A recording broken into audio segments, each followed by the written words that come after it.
శ్రీ పరమాత్మనే నమః. శ్రీ గురుభ్యో నమః.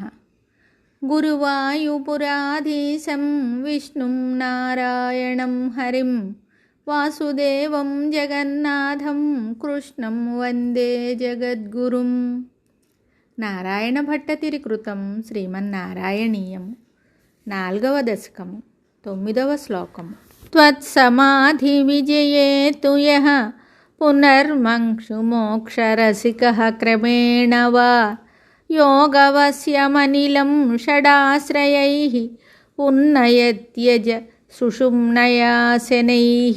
ఈ శ్లోకమునకు భావము: జన్మరహితుడవైన పరమాత్మ ఈ విధంగా సమాధి అవస్థను పొందుటలో సంపూర్ణంగా సఫలమైనందువలన వెంటనే లేక కాలక్రమేణా మోక్షతత్పరులం అవుతాం.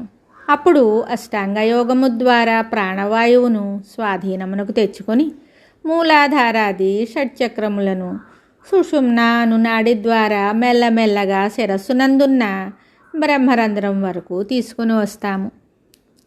సమాధి స్థితిని పొందిన యోగి తన ఇచ్ఛానుసారము మోక్షాన్ని పొందగోరితే కుండలిని శక్తిని మూలాధారం నుండి సుషుమ్నా నాడి ద్వారా 6 చక్రాలను దాటిస్తూ పైకి తీసుకుని వెళ్తాడు. మరి ఒక శ్లోకంతో మళ్ళీ కలుద్దాం. శుభం.